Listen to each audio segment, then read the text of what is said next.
share some of the questions that came from the group and ask each of you to comment from your experience or from your client's experience on each of these. First, in terms of best practices, I'd love to hear an example or examples of a successful online marketing or social networking strategy employed by a consumer brand that would not have been necessarily possible a year or two ago, using really cutting-edge technology that you've seen that's been very, very successful in the marketplace.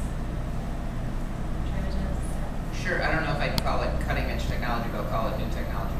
So Jen, who heads up marketing for OneWeb, put together, we did a launch 2 weeks ago of a new portion to our site. So we had the kind of Yelp merged with the Knot, so it was ratings and reviews and vendors and all the stuff for wedding planning. And then we launched this whole social networking component, sort of a mini Facebook within OneWed, so that you could actually plan your wedding, invite selected friends, not your 500 friends on Facebook, to argue about the color of the bridesmaid's dress and what kind of appetizers you should have and all those sorts of things that you want to keep kind of private.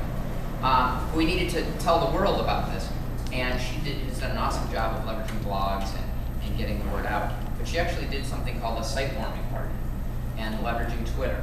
And how many people have participated in or seen these Twitter site warming parties? Any of you guys? It was fascinating. So basically what happens is you leverage Twitter as a mechanism for communication using hashtags. So in our case, the hashtag was #preparty, because the website is called weddingpreparty.com. And so pre-party, and we broadcast it out on our blog. We got some influencers, some other bloggers. We had a panel, and this is all virtual, right? Everybody in their own home. It was at 8 p.m. Central Time on a Wednesday evening. And so we got a bunch of panelists that people could ask questions.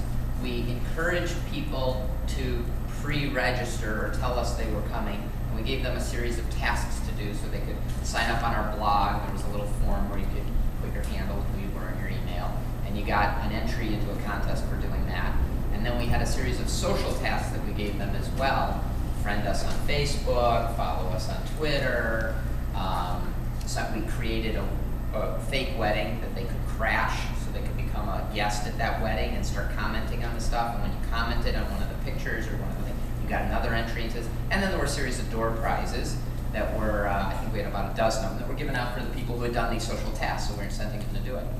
And so what happened was at 8 o'clock, people started chatting on Twitter about asking questions and going, and it got to the point where there was so much activity, literally over 2,000 messages went back and forth in 60 minutes.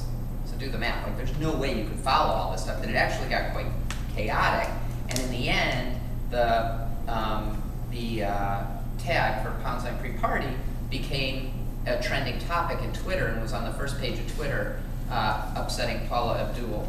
We knocked her off. But what was fascinating about that was as soon as we became a trending topic, all the spammers jumped in and started jumping in. #preparty, follow me if you see this. And it became noise and everybody left and went away. But what was interesting to me, first of all, it's a technology that didn't exist. You couldn't have really done in a popular way a year or two ago.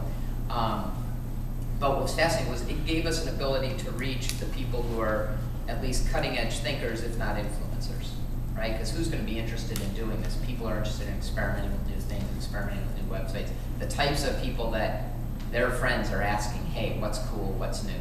And so we ended up reaching out. We probably communicated 350, 400 of these folks. We got to 350 or 400 real influencers. And I think it was a great and inexpensive way for us to get out there and get to the core people that we wanted to get to, with a message that, hey, we're a social networking site and we're going to leverage social networks. And I think it was very effective in accomplishing what it set out to do, which was to tell the world about what we're doing. That's awesome. That's really good. And I can take no credit for it. I wish Jen were here, but it was all her. Well, it's not the point, right? It's like that joke about restaurants. No one goes there anymore, it's too crowded. Yes. A couple that I'm sure that you've heard of one